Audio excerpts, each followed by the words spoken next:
English learners. Welcome to the English Podcast Arena. Hello, everyone. Welcome back to English Podcast Arena. This is your favorite place to practice your English speaking skills.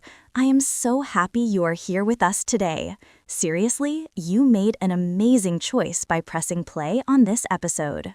Hey everybody, welcome. It is always a joy to have you here. If you are new to this channel, you are in for a treat. And if you have been with us for a while, well, you already know how much fun we have together. Thank you so much for coming back. I am Amelia, and I will be your host for this episode. Well, one of your hosts anyway. I love helping you improve your English. It makes my heart so happy to know that people all around the world are practicing with us. And I am John. I am the other half of this dynamic duo.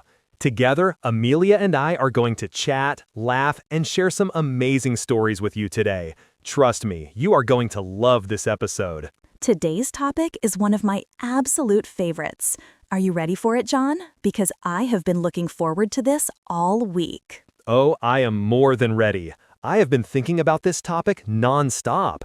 Honestly, it brings back so many wonderful memories for me. Okay, here it is. Today, we are talking about our favorite travel memories. Is that not the best topic ever? I mean, who does not love talking about travel? It really is a fantastic topic. Travel opens our minds, introduces us to new cultures, and creates memories that last a lifetime. I could talk about travel for hours. Actually, I probably will talk about it for hours today. Haha, that is so true. You know, John, traveling has taught me so much about myself. It has pushed me out of my comfort zone more times than I can count. I completely agree. There is something magical about being in a new place. Everything feels exciting. Even simple things like ordering food or asking for directions become little adventures. Exactly. And that is what makes travel so special. It is not just about the destination. It is about all the little moments along the way. The people you meet, the food you try, the unexpected surprises. 100%. So, Amelia, I am curious. What is your favorite travel memory? I know you have been to some incredible places. Oh, that is such a hard question. I have so many wonderful travel memories. But if I have to choose just one, I think it would have to be my trip to Japan. That trip changed my life. Japan? Oh, wow. I have always wanted to go there. Tell me everything. I want all the details. Okay, so this was about 3 years ago. I traveled to Japan by myself. It was my very first solo trip, and I was so nervous. I mean, I was terrified, actually. I can imagine. Traveling alone to a country where you don't speak the language, that takes a lot of courage. It really does. Before I left, I had all these worries running through my head. What if I get lost? What if I can't communicate with anyone? What if something goes wrong? Those are totally normal fears. I think everyone feels that way before a big trip. So what happened? Did everything go smoothly? Well, not exactly. On my very first day in Tokyo, I got completely lost. I was trying to find my hotel, and I took the wrong train. I ended up in a neighborhood I had never heard of. Oh no, that sounds stressful. What did you do? At first, I panicked. I just stood there on the street corner, looking at my phone, feeling totally overwhelmed. I didn't know which way to go. I felt so alone. I have been there, Amelia. That feeling of being lost in a foreign country is unlike anything else. It can be really scary. It really can. But then something wonderful happened. This elderly Japanese woman walked up to me. She could tell I was lost. She did not speak much English, and I did not speak any Japanese. So how did you communicate? We used hand gestures, facial expressions, and a lot of pointing. She looked at the address on my phone, and her face lit up. She smiled and nodded, and then she motioned for me to follow her. Wait, she walked you to your hotel? She walked me to the train station and helped me buy the correct ticket. Then she rode the train with me for 3 stops. She got off at her stop, pointed in the direction I needed to go, and waved goodbye with the biggest smile. That is absolutely beautiful. What an incredible act of kindness. I still get emotional thinking about it. This woman went completely out of her way to help a stranger. She did not have to do that. She chose to do it out of pure kindness. That is the thing about travel. It reminds you that most people are good. Most people want to help. Exactly. That experience set the tone for my entire trip. After that, I was not scared anymore. I realized that even when things go wrong, there are kind people everywhere who are willing to help. That is such a powerful lesson. So, what else did you do in Japan? Did you have any other memorable experiences? So many. I visited Kyoto and saw the most stunning temples. I walked through bamboo forests that felt like something out of a dream. I ate the most delicious ramen of my entire life. Japanese ramen is incredible. There is nothing quite like it. Right? I must have eaten ramen every single day. No regrets, though. It was absolutely worth it. That is the only way to travel. You have to try all the local food. That is one of the best parts. One moment that really stands out to me was when I visited Fushimi Inari Shrine in Kyoto. Have you seen pictures of it? It has thousands of bright orange torii gates. Yes, I have seen photos. It looks absolutely magical. It is even more magical in person. I arrived very early in the morning, around 5 o'clock. The sun was just starting to rise, and there were hardly any other tourists. That sounds like the perfect time to visit. I imagine it can get really crowded during the day. It does, but that morning it was peaceful and quiet.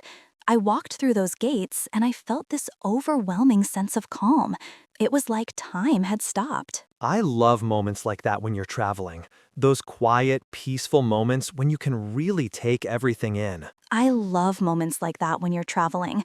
Those quiet, peaceful moments when you can really take everything in. I sat on a stone step halfway up the mountain and just breathed. I listened to the birds singing.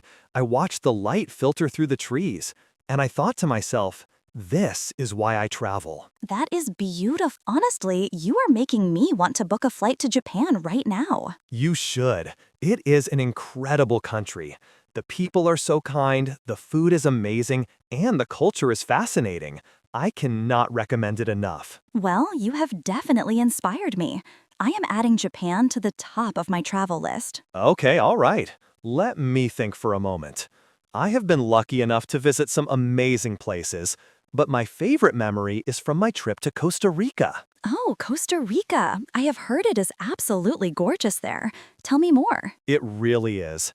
I went with my best friend, Mike. We had been planning this trip for years. We wanted an adventure, and that is exactly what we got. What kind of adventure are we talking about here? Well, we did everything.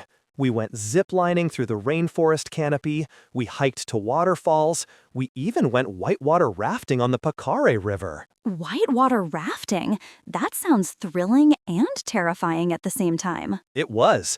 I had never done it before, and the rapids were intense. There were moments when I genuinely thought I might fall out of the raft. Did you fall out? Almost. There was one rapid that hit us so hard, I flew up into the air. I grabbed onto the rope at the last second and somehow stayed in the raft. Oh my goodness! My heart would have been pounding out of my chest. It was, but it was also the most exhilarating experience. When we got to the end of the river, I felt so alive. I was laughing and cheering. It was amazing. That sounds incredible. What else did you do in Costa Rica? The highlight of my trip was actually something much quieter. On our last day, Mike and I woke up before sunrise. We drove to a beach called Playa Hermosa. Playa Hermosa. That means beautiful beach in Spanish, right? Exactly, and it truly lived up to its name. We arrived just as the sun was coming up over the ocean. The sky turned pink, then orange, then gold. That sounds absolutely breathtaking. It was. Mike and I sat on the sand and just watched. We did not say anything for a long time. We just sat there, taking it all in.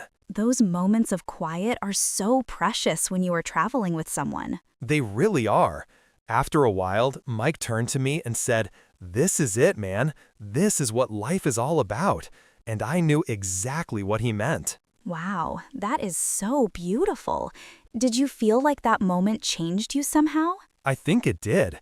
In our everyday lives, we are always rushing around. We are always stressed about work, bills, and responsibilities. But in that moment, none of that mattered. I know exactly what you mean. Travel has a way of putting things into perspective. It really does. I realized that the most important things in life are the connections we have with the people we love and the experiences we share with them. That is such a meaningful takeaway, John. I love that. There is one more thing I want to share. After we watched the sunrise, we went swimming in the ocean. The water was warm and crystal clear. That sounds like paradise. It felt like paradise. And as I was floating on my back, looking up at the sky, a sea turtle swam right past me. No way! A sea turtle? That is so cool. I could not believe it. It was so close I could have touched it, but I didn't. I just watched it glide through the water. It was one of the most magical moments of my life. John, that gave me chills. What an incredible experience. I still think about that turtle sometimes. It was a reminder that there is so much beauty in this world. We just have to take the time to see it. I love that. You know, both of our stories have something in common. They're about slowing down and appreciating the moment. That is true. Whether it's walking through torii gates at sunrise or watching a sea turtle in the ocean, those quiet moments are often the most powerful. And both of our stories involve kindness. Your friendship with Mike, the kindness of that Japanese woman who helped me. Travel brings out the best in people. It really does. When you're traveling, you're more open, you're more curious, you're more willing to connect with others. I think that is one of the greatest gifts of travel. It teaches us to be present, to be grateful, to be open to new experiences. And it creates memories that last a lifetime. Memories that we can share with others and relive over and over again. Speaking of sharing, I hope our listeners are thinking about their own favorite travel memories right now. Oh, I bet they are. Everyone has at least one travel memory that holds a special place in their heart. It could be a big adventure, like rafting down a river, or it could be a small, quiet moment, like sitting on a beach at sunrise. It could even be a simple trip to visit family or friends. Travel doesn't have to be exotic to be meaningful. That is such a good point, John. Some of my favorite memories are from road trips with my family when I was a child. Same here. Those long car rides, singing songs, playing games, those memories are priceless. They really are. Okay, I think it is time to wrap up this episode. But before we go, let us share some final thoughts. Great idea. Amelia, what would you say is the biggest lesson you have learned from traveling? I would say that traveling has taught me to embrace uncertainty. Things will go wrong. You will get lost. Plans will change. But that is okay. In fact, that is often where the best stories come from. I love that. For me, the biggest lesson is to be present. When you are traveling, put away your phone sometimes. Stop taking pictures for a moment. Just look around and soak it all in. That is such important advice. We spend so much time trying to document our experiences that we forget to actually experience them. Exactly. A photo is nice, but a memory is even better. Well said, John. Okay, listeners, here is our challenge for you. We want you to think about your favorite travel memory. It could be from last year, or it could be from 10 years ago. Close your eyes and really picture it. Where were you? Who were you with? What did you see, hear, and feel? Hold on to that memory. Let it fill you with gratitude and joy. And if you have not traveled in a while, maybe this is your sign to start planning your next adventure. Even if it's just a day trip to a nearby town, even if it's just exploring a new part of your own city, adventure is everywhere if you look for it. I could not agree more. Well, that brings us to the end of today's episode. Thank you so much for joining us here at English Podcast Arena. Yes, thank you from the bottom of our hearts. We love spending this time with you. Your support means everything to us. If you enjoyed this episode, please give it a big thumbs up. And if you have not subscribed yet, what are you waiting for? Hit that subscribe button and join our amazing community. We release new episodes regularly, and we do not want you to miss a single one. Trust me, there are so many great topics coming up. And don't forget to leave a comment. We would love to hear about your favorite travel memory.